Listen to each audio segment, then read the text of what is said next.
Praise the Lord. 40ஆம் சங்கீதம் 2ஆம் வசனம். பயங்கரமான குழியிலும் உளையான சேற்றிலும் இருந்து என்னை தூக்கி எடுத்து என் கால்களை கன்மலையின் மேல் நிறுத்தி என் அடிகளை உறுதிப்படுத்தி. ஆமேன். ஆண்டவருடைய வல்லமையையும் அவருடைய கிரியையையும் விவரிக்கிற வசனமாய் இவைகள் இருக்கிறது. என்னவென்று பார்த்தோம்னா, தாவீது ராஜா இங்கே சொல்கிறார், பயங்கரமான குழியிலும் உளையான சேற்றிலும் இருந்து என்னை தூக்கி எடுத்து என்று. அதாவது இந்த பயங்கரமான குழியும் உளையான சேற்றும் என்பது நம்முடைய வாழ்வின் பிரச்சனைகளாய் இருக்கிறது. நம்மை மூழ்கடிக்கக்கூடிய, நம்மை சிக்கி விழ வைக்கிற பிரச்சனைகளாய் இருக்கிறது. அதிலிருந்து ஆண்டவர் நம்மை தூக்கி எடுத்து நம்முடைய கால்களை கன்மலையின் மேல் நிறுத்தி நம்முடைய அடிகளை உறுதிப்படுத்துகிறார்.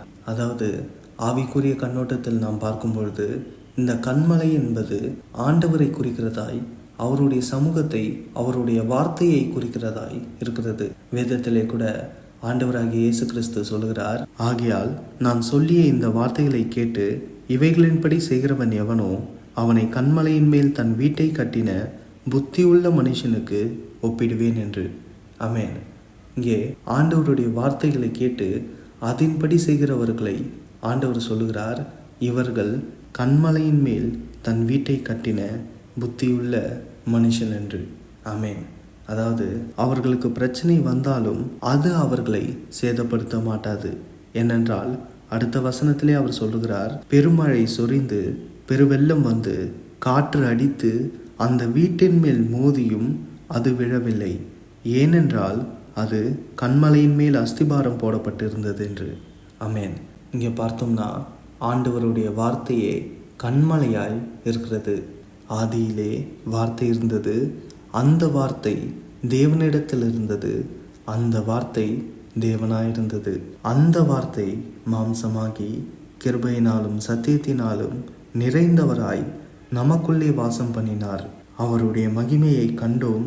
அது பிதாவுக்கு ஒரே பேரானவருடைய மகிமைக்கு ஏற்ற மகிமையாகவே இருந்தது.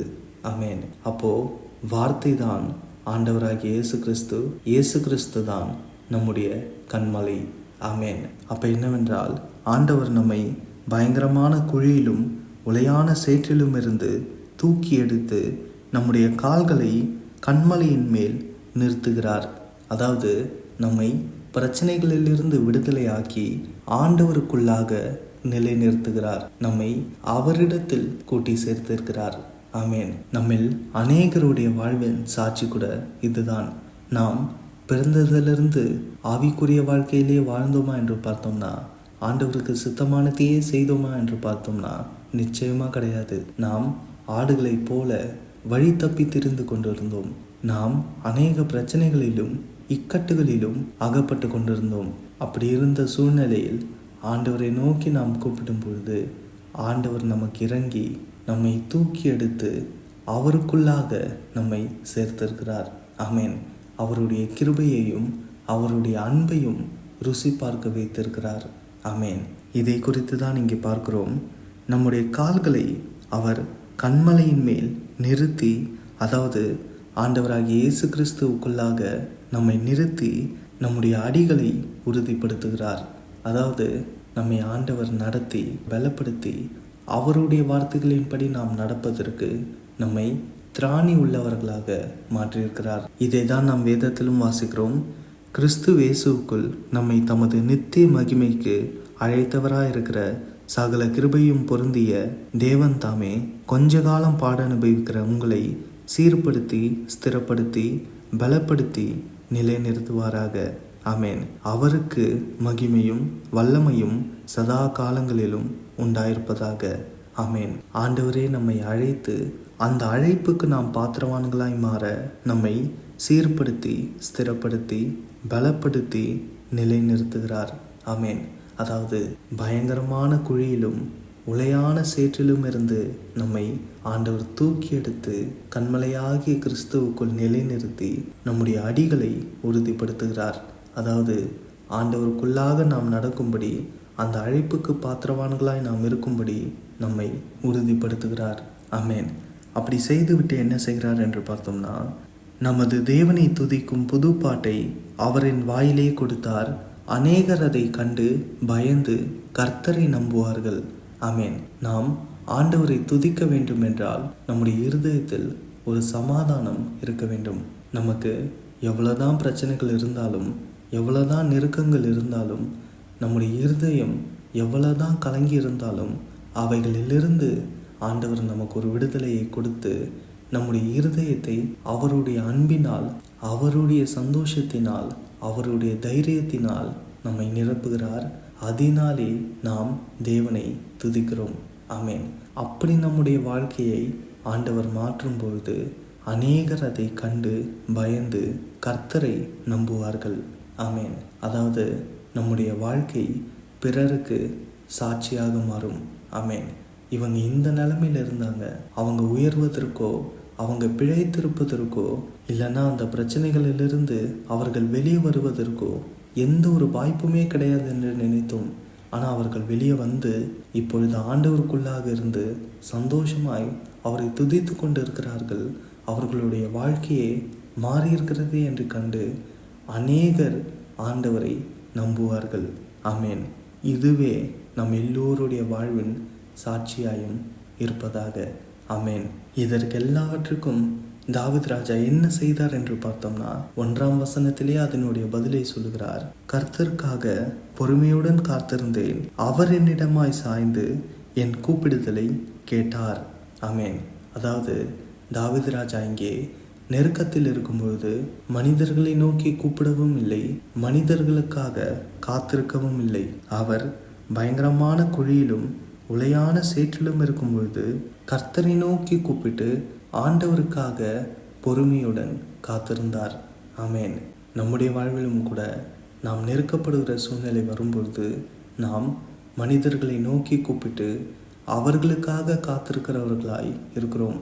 ஆனால் அது தேவை கிடையாது. இங்கே தாவீது ராஜா ஆண்டவரை நம்பி வெட்கப்பட்டு போகாதிருந்தார். ஆமென். இது நமக்காகவும் எழுதப்பட்டிருக்கிறது. நாம் மனிதர்களை நம்பாமல் நம்முடைய ஆண்டவரை நோக்கி கூப்பிட்டு அவருக்காக பொறுமையுடன் காத்திருக்கும்போது நம்முடைய தேவனே நம்மை ரட்சிக்கிறார். ஆமென். இது எந்த ஒரு மனுஷராலும் நமக்கு செய்ய முடியாது. இங்கே பார்த்தோம்னா ஆண்டவர் ஒரு பிரச்சனையிலேருந்து என்னை கூப்பிட்டப்பா, நான் உனக்கு உதவி செஞ்சு அதிலிருந்து உன்னை வெளியே கொண்டு வந்துட்டேன், இனிமேல் நீ யாரோ நான் யாரோ என்று சொல்லிட்டு போக மாட்டார். நம்மை பிரச்சனையிலிருந்து எடுத்து அவருக்குள்ளாக நம்மை அணைத்து அவருடைய வார்த்தைகளின்படி நாம் நடக்க நம்மை பலப்படுத்தி அவரை துதிக்க வைத்து நம்முடைய வாழ்க்கையை காணுகிறவர்களுக்கு நம்மை சாட்சி உள்ளவராக மாற்றுகிறார். ஆமென். இது தேவனுடைய செயல். ஆமென்.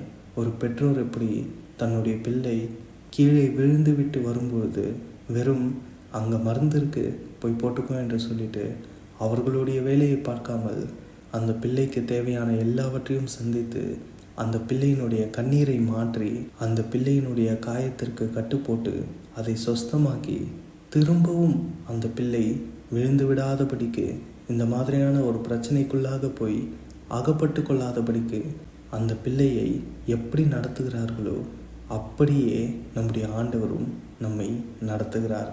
ஆமென். ஆண்டவர் சொல்கிறார்ல, ஒருவனை அவன் தாய் தேற்றுவது போல நான் உங்களை தேற்றுவேன் என்று. ஆமென். ஆண்டவர் நம்மை தேற்றுகிறார். ஆமென். ஆகையால் ஒரு தாய் போல ஒரு தந்தை போல நேசித்து நம்மை நடத்துகிற நம்முடைய தேவன் நம்மோடு கூட இருக்கும்போது நாம் எதற்காக பயப்பட வேண்டும்? நாம் எந்த ஒரு பிரச்சனையில் இருந்தாலும் நம்முடைய தேவனையே நோக்கி கூப்பிட்டு அவருக்காக பொறுமையுடன் காத்திருப்போம். அவர் நம்மிடமாய் சாய்ந்து நம்முடைய கூப்பிடுதலை கேட்பார். கேட்டுட்டு சும்மா இருக்க மாட்டார். நமக்கு என்னென்னலாம் தேவையோ எல்லாவற்றையும் அவர் சந்திப்பார். சந்தித்து நம்முடைய வாழ்க்கையை பிறருக்கு சாட்சியுள்ள ஒரு வாழ்க்கையாய் மாற்றுவார். ஆகையால் ஆண்டவரையே நோக்கியிருப்போம். அவரே நமக்கு உதவி செய்வார். ஆமென்.